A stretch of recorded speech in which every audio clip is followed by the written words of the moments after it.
Nah, sekarang kita lanjut ke pembelajaran yang kedua. Nah, di dalam pembelajaran kedua di sana dibahas tentang kerjasama di lingkungan rumah. Ya, terkadang di dalam rumah kita itu sudah diberikan suatu pekerjaan yang harus kita lakukan, ya, kita harus bertanggung jawab. Kadang di dalam rumah itu ada tugas kita masing-masing, ya, seperti mama tugasnya memasak di dapur, papa kerjaannya yaitu menafkahi rumah tangga, anak-anak pekerjaannya seperti abang contohnya menyapu rumah, kakak mencuci piring, dan adik menyiram bunga. Setiap pekerjaan ini harus kita lakukan, harus kita tanggung jawab, ya. Nah, dalam kerjasama di lingkungan rumah ini juga harus memiliki syarat, ya. Apa itu syaratnya? Contohnya, ya, kita harus memiliki syarat sukarela. Sukarela itu kita harus melakukan kerjasama tanpa dipaksa, ya. Kita tidak boleh dipaksa-paksa, ya. Melakukan pekerjaan itu tidak harus dipaksa-paksa. Kalau kita sudah tahu itu tugas kita, kita harus lakukan. Jangan sampai mengerjakan sesuatu itu dengan keadaan terpaksa, sehingga nanti saat kita mengerjakannya, pekerjaan itu tidak akan baik hasilnya. Nah, yang kedua, saling menguntungkan, ya. Setiap kerjasama itu kita harus mengerjakannya dengan cara tidak merugikan orang lain, ya, dengan cara tidak ada sakit hati, ya. Sama-sama memiliki pekerjaan, sama yang membilang tadi, yaitu si abang memiliki pekerjaan menyapu rumah, si kakak mencuci piring, si adik menyiram bunga. Semuanya mendapatkan tugas, tidak ada yang tidak mendapatkan. Jadi tidak ada yang saling sakit hati, tidak ada yang katakan adik tidak pernah bekerja, semuanya mendapatkan pekerjaan, ya. Nah, ada beberapa bentuk kerjasama yang bisa kita lakukan bersama tetangga, ya, bekerja sama bersama tetangga. Ini bisa kita lakukan. Contoh, membantu tetangga. Sesama tetangga harus saling menolong. Jika kita berbuat baik pada hari ini, suatu saat kita akan ditolong. Jadi jangan kita aku nggak mau bantu. Kita harus tetap bantu tetangga karena suatu saat kita membutuhkan pertolongan. Nah, yang kedua, gotong royong. Gotong royong merupakan pekerjaan yang dilakukan secara bersama. Dengan bergotong royong, pekerjaan cepat selesai, tidak mati-mati satu orang, ya. Jadi pekerjaan yang kita kerjakan itu cepat selesai dan terasa ringan. Jadi di dalam bekerja itu harus kita jalin kerjasama dengan cara bergotong royong. Nah, kerja bakti. Kerja bakti adalah mengerjakan suatu pekerjaan secara bersama-sama, ya, dengan beberapa orang dan dengan suatu tujuan yang sama. Jadi itu adalah kerja bakti, harus kita lakukan secara bersama-sama. Nah, Siskamling, sistem keamanan lingkungan, itu kepanjangannya, ya, nak, ya, merupakan upaya bersama dalam meningkatkan sistem keamanan dan ketertiban masyarakat yang memberikan perlindungan dan pengamanan bagi masyarakat. Jadi di dalam lingkungan rumah kita pernah kita lihat ada Siskamling, itu harus kita tanggung jawab, ya. Siskamling itu gunanya untuk menjaga keamanan dan ketertiban di dalam lingkungan kita. Nah, selanjutnya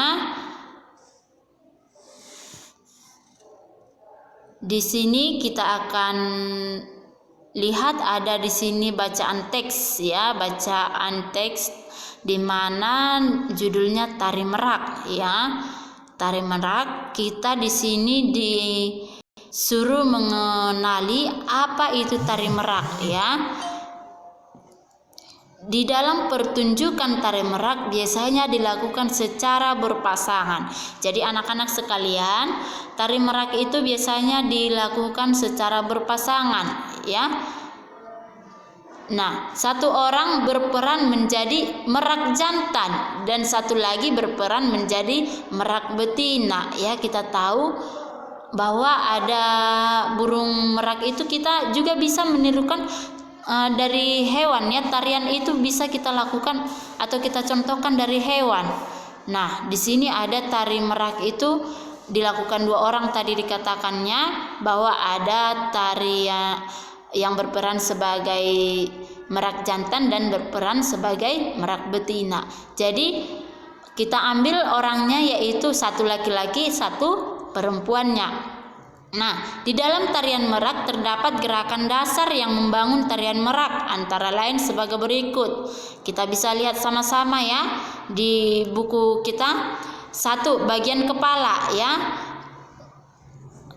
Bagian kepalanya yaitu galier, yaitu gerakan memutarkan kepala ya.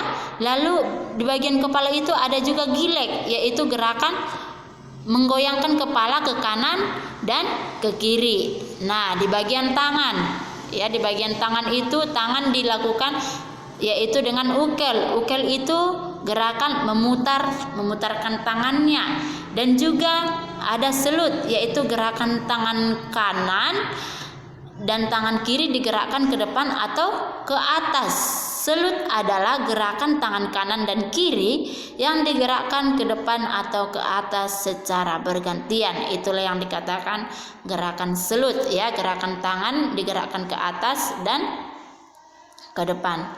Nah, C, telapak bahu, yaitu gerakan tangan yang menepuk bahu, baik itu 1 tangan atau 2 tangan, dan bahkan 2 tangan saling bergantian. Lalu ada juga capang ya. Capang ini gerakan tangan yang membengkokkan salah satu dari tangan ya. Ada juga nyawang ya. Nyawang ini yaitu gerakan tangan yang menandakan bahwa sedang melihat keadaan yang jauh. Lontang kiri atau kanan, yaitu gerakan tangan yang menggunakan 2 tangan digerakkan saling bergantian. Lalu di bagian kakinya kita boleh lihat, di bagian kaki duduk deku namanya, yaitu melipat kedua kaki ke dalam. Dan juga ada gerakan seser, yaitu gerakan kaki yang bergeser ke arah kanan dan kiri. Dan bagian C-nya sirik, yaitu gerakan kaki yang menggoyang-goyangkan kedua kaki dengan bersamaan ya. Lalu bagian yang keempat, bagian gabungan. Namanya itu mincit, adalah gerakan gabungan kepala, tangan, dan kaki digerakkan bersamaan. Tetapi tangan dan kaki berbeda, yaitu tangan kanan berpasangan dengan tangan kiri, begitu sebaliknya. Jadi tari merak ini nak, kita dapat lakukan itu dengan gerakan kepala, lalu gerakan tangan, gerakan kaki, dan gerakan gabungan. Nah, setiap gerakan memiliki bagian-bagian juga. Nah, sampai di sini materi kita hari ini, dan tugas anak-anak sekalian di rumah yaitu dari halaman 60. Di halaman 60 itu ada evaluasi subtema 2. Anak-anak sekalian boleh kerjakan bagian PPKN-nya, pilihan berganda nomor 1 sampai 10, dan juga esai tesnya nomor 1 sampai nomor 5 ya. Nah, selanjutnya bahasa Indonesianya nomor 1 sampai 10 pilihan berganda, dan nomor 1 sampai 5 esai tesnya. Jadi tugas kamu di rumah ada 2 bagian, yaitu PPKN dan bahasa Indonesia. Kamu kerjakan di rumah, lalu nanti selesai itu kamu kirimkan ke mem, difotokan dikirimkan ke mem, dan di chat secara pribadi ke WhatsApp mem ya nak ya. Nah, sampai di sini materi kita. Mem akhiri dengan mengucapkan selamat pagi, dan sebelumnya kita berdoa. Kita berdoa. Bapa di surga, saat ini kami sudah selesai membahas materi kami. Tuhanlah kiranya yang membukakan pikiran kami, agar kami Tuhan dapat mengingat setiap pelajaran yang sudah kami pelajari, khususnya kepada anak didik sekalian. Engkau berikan kepintaran kepada mereka Tuhan, agar mereka dapat mengingat setiap materi yang disampaikan oleh saya sebagai guru mereka. Terpujilah Engkau ya Tuhan, dengarkan doa kami. Di dalam nama-Mu Yesus kami berdoa dan mengucap syukur. Amin. Nah, anak-anak jangan lupa PR-nya dikerjakan di rumah. Jangan ada yang sampai tidak mengirimkan tugasnya. Baik, selamat pagi. Tuhan memberkati. Bye.